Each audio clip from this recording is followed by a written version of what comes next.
My name's Rob, cleared it there. I'm actually doing a demonstration on apple tree grafting today.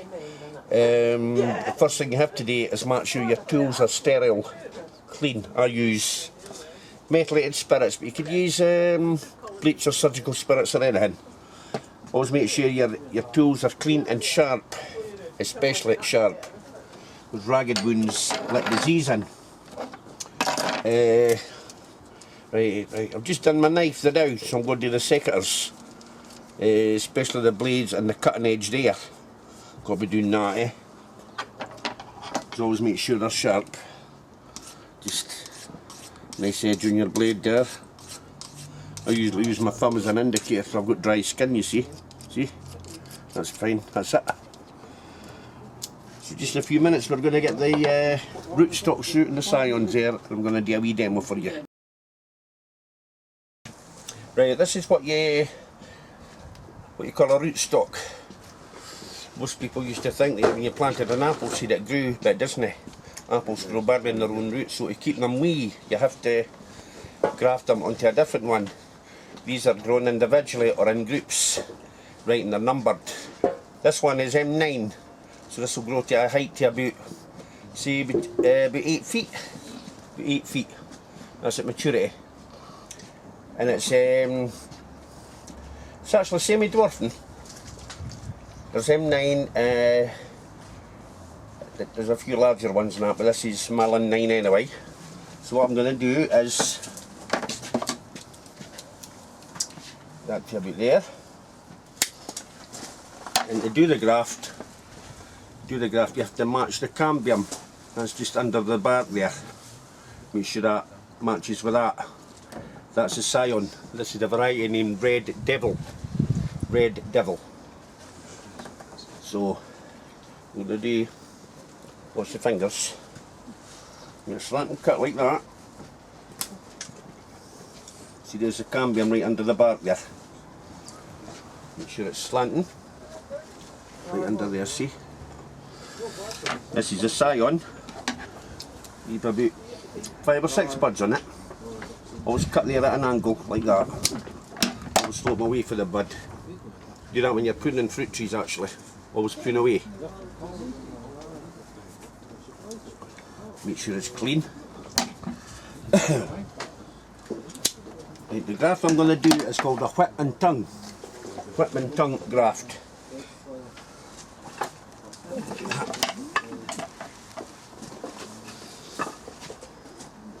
These will go in like that, you see. I'll do a wee bit more at an angle. Like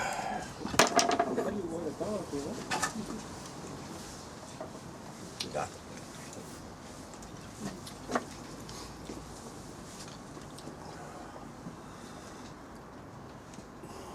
Make a wee groove in there, see?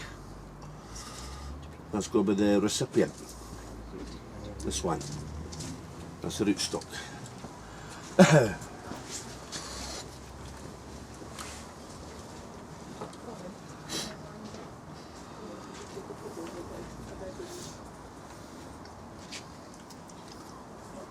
As soon as you do your graft, plant it straight into the ground because everything's on the move now.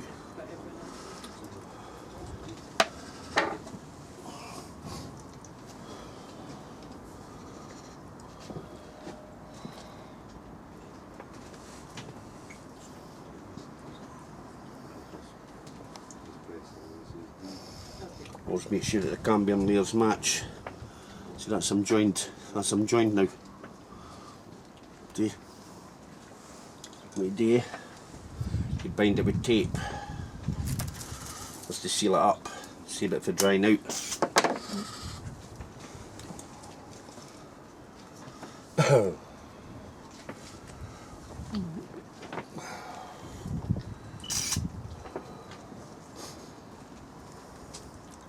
This is M9, will grow to about 8 feet. 26, that will grow to about 10 feet. But the most vigorous is M25, they'll grow to about 15-20 feet, as well named M25 off the motorway. But nobody uses them now except if you're planting really big heritage orchards. You know, you've got a lot of ground. but nobody uses them now. Mostly M9 and 26 is used. These can be used for cordons, fan trained and espilers. You can actually grow them here with the really small rootstock. They can be trained as step overs. They only grow to about 5 feet in height. These ones, That's what it is. That's it. It's watertight. That's your graft. Right, now any one of these buds you should take. So if any bud takes, like that bud there, you do there, you prune it there. Okay, and that's going to be your driving your new tree. That's going to be your whip. Right, the back end of the shear it'll be a maiden whip. Roughly about 3 feet. And you can train it for that. This variety is Red Devil. Nice eating apple. It's also good for juicing and for cider.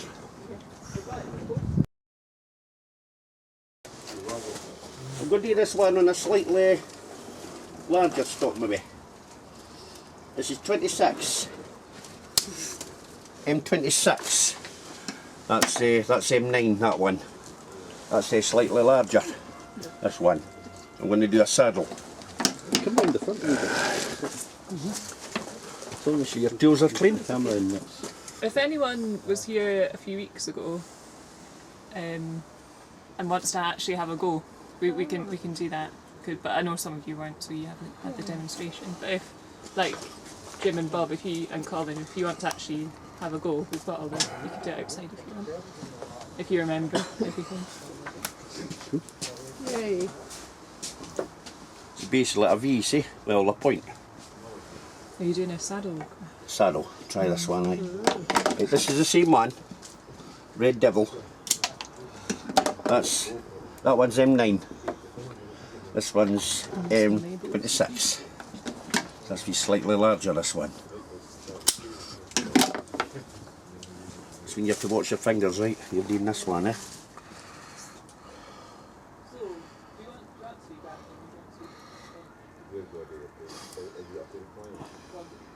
Now, nice cut.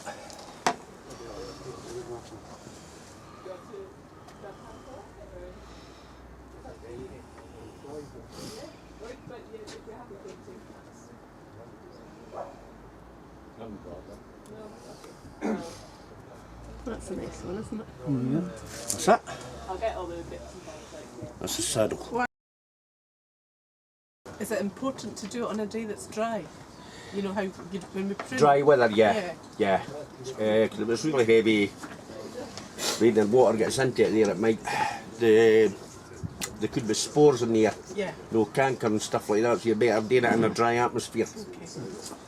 Okay. Right, but once you plant it, you can put it in the ground or you can put it in a pot. Or you can put it in a floor of the greenhouse, can just to shelter it there for the worst of the elements. Yeah. That's really that's it. So that's it. So that's obviously that much cheaper then than buying. Oh yeah. Yeah. The reason trees are so expensive, when you buy your trained ones, like your fans, they take about 3-4 years to get to that shape. The thing I have to master yet is pears, because some of them have to be double grafted. Okay. Right, because pears is grafted onto a quince tree. Right. Right, and some varieties do not unite with there, so they have to use an intermediate there to a pear that is compatible with a quince. Okay. Interesting. What about plums? Plums, they're budded. Why? Budded the summer. I think because, well, when you prune the plum trees, it has to be when they're grown actively. Ah, that's right. Yeah. See, if you try it in the spring when they're half dormant, you maybe might get disease, unless you're doing it in sterile conditions, like can sterilise So it is air. possible to actually do a plum like this. Well, I would say it was. I think it was, but most of them are actually budded, but well, I thought about actually trying that, but making sure everything is clean, you know. Yeah. maybe doing it in the house, in the kitchen where it's warm, you know, where it might have a chance of taking. Chance of taking.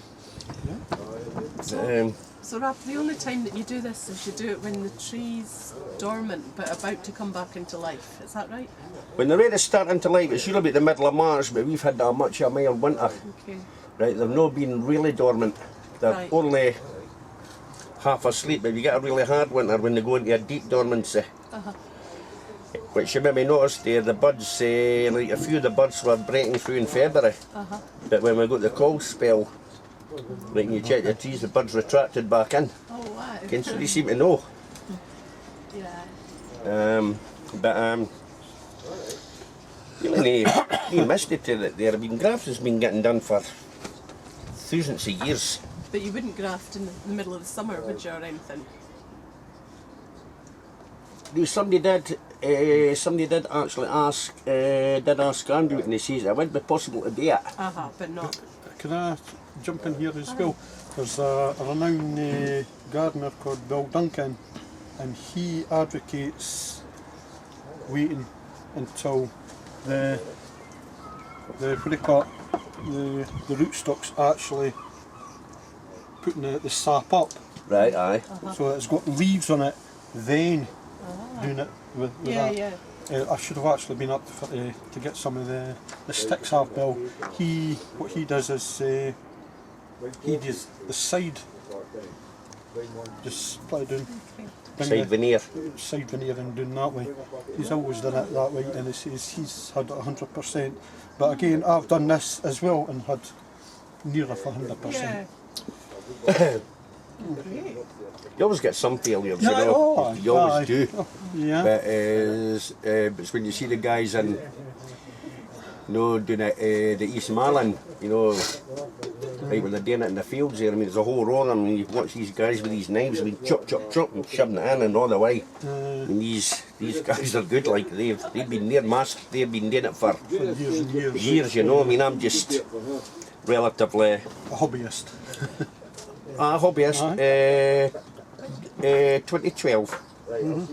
Growing and pruning, kind of know, but that's what I wanted to learn. Yeah. You know, it's just that wee bit, the fine wee bit below the bark. Like, that wee bit there. That's all it is. So let me get the match up as that. Wow. With the other one, kind of cambium. Oh, yeah. No, just same under your skin.